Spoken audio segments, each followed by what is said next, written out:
We are IPMI MBA students, class of 2023. This is our group review presentation. It's our assignment of corporate finance from Professor Roy Sandel. We are from Group 3, Linda, Popy, Tulus, Valkino. We are going to talk about The Intelligent Investor by Benjamin Graham. Enjoy! The Intelligent Investor by Benjamin Graham is a classic book that guides successful investing. Graham, known as the father of value investing, outlines his timeless principles and strategies for making informed investment decisions. Warren Buffett, one of the most successful investors of all time, was a disciple of Benjamin Graham's philosophy of intelligent investing. Warren Buffett first read The Intelligent Investor when he was just 19.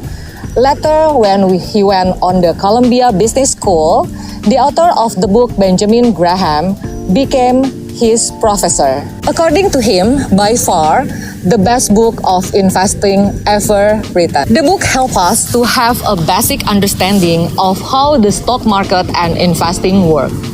It isn't the most straightforward book to read.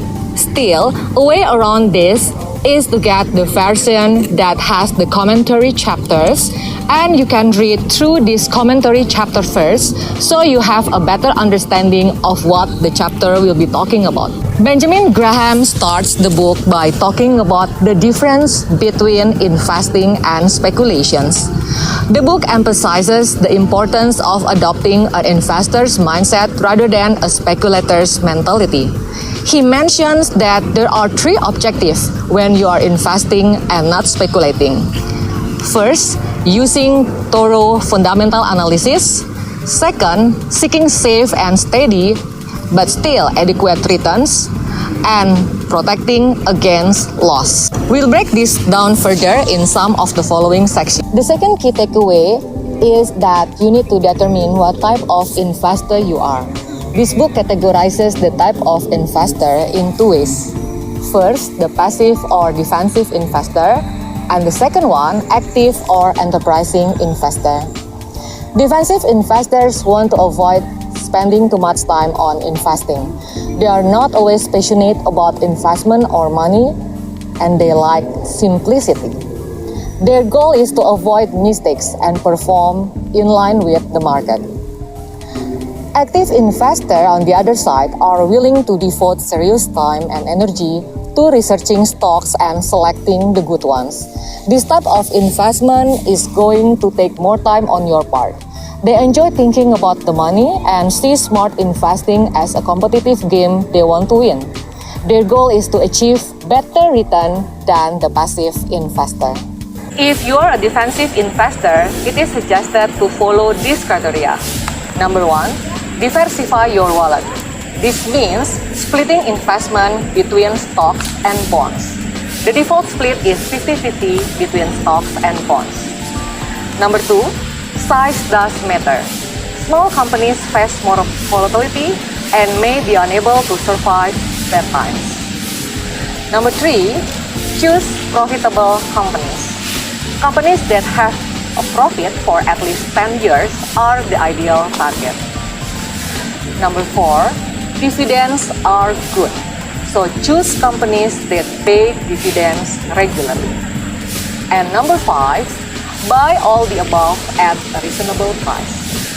The book advises that the price to earning ratio should not be more than 15 times the average for the past 3 years of earnings.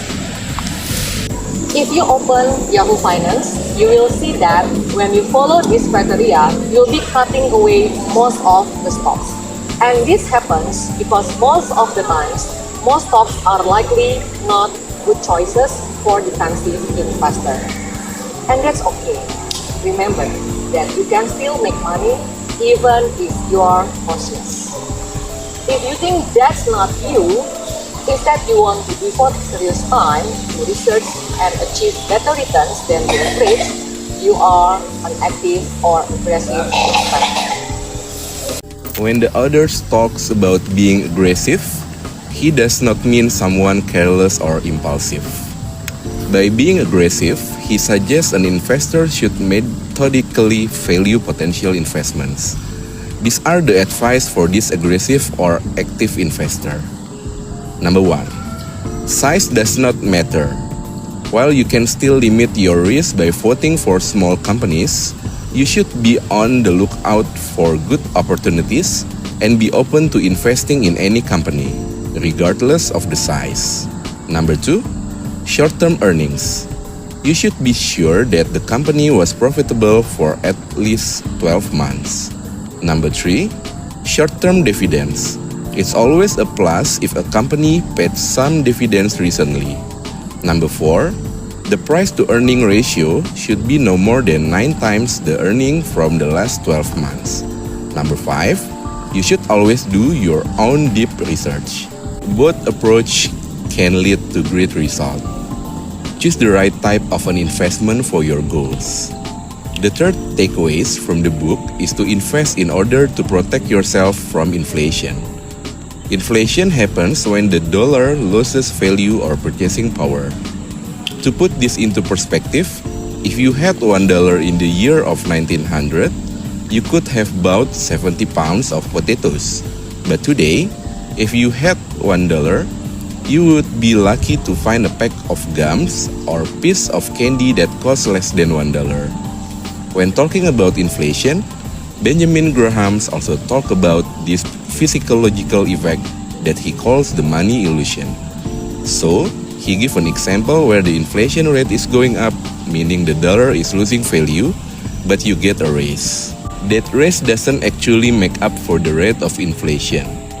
So, in the end, you're losing money. But we kind of overlook that because of the feel-good effect of getting that initial raise. Hence, the point that he's getting at here is that if you had $2 and you put one in a bank account or under your mattress and you invested the others, that dollar that you invested has a lot more potential to grow over time. That dollar that you took it away under your mattress that just sits there losing value. The fourth lesson from this book is the importance of fundamental analysis. Based on the book, your investment should be based on numbers and performance, and not your emotion or hype. These are a few of the factors that Benjamin Graham looked at when selecting stocks. Number 1 is EPS, which is earning per share. Number 2, PE ratio, which is the price to earning ratio. Number 3, long-term growth rate. Therefore, Benjamin Graham reiterates this idea of the importance of fundamental analysis. He also talks about investing in stocks that are performing well versus the stocks that you know. Hence, what he meant by that is even if you know and you like and you use a company, those feelings toward that company do not necessarily override how that company is actually performing. So to him, he believed that even if you like the company, if the numbers didn't line up, then it didn't necessarily make sense to invest in it even if you were familiar with the name. EPS, earning per share, PE ratio or price to earnings, and long-term growth rate. The fifth key takeaway from the book is the whole idea of value investing. The whole goal of using fundamental analysis, like we just talked about, is to find the intrinsic value of a company. Graham defines the intrinsic value as the true worth of a stock based on its underlying fundamentals.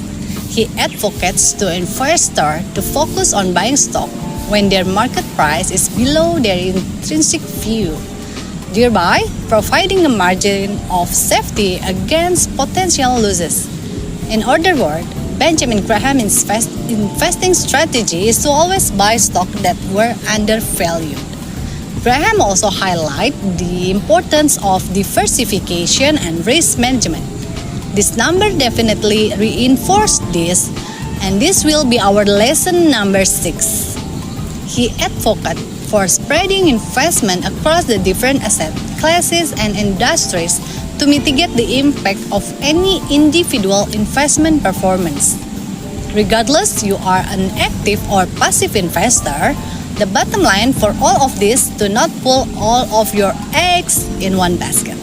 Lesson number 7 of this book is use dollar cost averaging to stay consistent and to avoid trying to time the market. Dollar cost averaging simply means investing consistently over time. This is usually taking a fixed amount of money and investing that every week or every month, and to always invest that much regardless of what the share price is doing. One of the book's notable concepts is this imaginary character of Mr. Market as our lesson number 8. So, Mr. Market shows up every day with price quote for what he will buy or sell for. But this all depends on Mr. Market's mood. And that mood swing from extreme optimism to extreme pessimism, Benjamin Graham's created Mr. Market as an allegory for emotional swing that the stock market takes and the groupthink that happens in the stock market and with investors. With this character, he points out that optimism toward the market makes price go higher and pessimism makes prices go lower. He advises against reacting immediately to swing in the market or swing in Mr. Market's mood. Graham advises investors to view Mr. Market's erratic behavior as an opportunity rather than a threat. By maintaining emotional discipline and avoiding impulsive decision, investors can take advantage of Mr. Market irrational pricing and buy stock when they are undervalued. The 9th lesson is that price does matter and not to overpay. Hence, we touch on dollar cost averaging or investing consistently without worrying too much about small changes in price. But Benjamin Graham does give his opinion that even if a stock is a good stock, it is still possible to overpay for it. And if you're buying a good stock at a bad price, then that is not a good investment. And of course, an investor is never going to be 100% right on the price that they think a stock should be. But this is why Benjamin Graham always encourages people to go back that fundamental analysis to really get the best idea of what the stock is worth it. Remember that there are no good or bad stocks, only cheap and overpriced stocks. A strong company with overpriced stocks is not a good investment. However, a stock with low price is not good investment too. It has a poor value. In short, Benjamin Graham warns against speculation, market timing, and relying on a short-term market fluctuations. Graham encourages a long-term investment approach, aligning one of investment strategy with a fundamental analysis and a commitment to sound financial principles. It is a must to have true analysis and due diligence to identify stocks with an attractive risk-reward profiles. And one of the biggest concepts that is repeated throughout the book is to have a margin of safety. The purpose of margin safety is to provide a buffer of cushions to account of uncertainties, potential risks, and various circumstances. So, a margin of safety is partially based on intrinsic value of the stock and the price that you ideally buy it under value for. Buying at that undervalued price does give you a little bit buffer room if that price moves. But another part of that margins of safety goes back to diversification. By having a mix where you're putting your money, you're making sure that everything in your portfolio is not necessarily dependent on one area doing well. How do you become an intelligent investor? Number 1, develop a rational framework for making decisions. The second, learn how you control your emotions. The third, you have to understand what type of investor you are. Number 4, watch out for the Mr. Market. And last but not least, number 5, ensure your margin of safety. Overall, the book serves as a comprehensive guide to intelligent investing, focusing on fundamental analysis, risk management, and cultivations of a rational and disciplined mindset. It will be continues to be regarded as a classic of foundation in finance, providing a beginner an experienced investor seeking a long-term stock market success with invaluable lessons. That concludes our book review presentations. Hope this is useful and happy investing!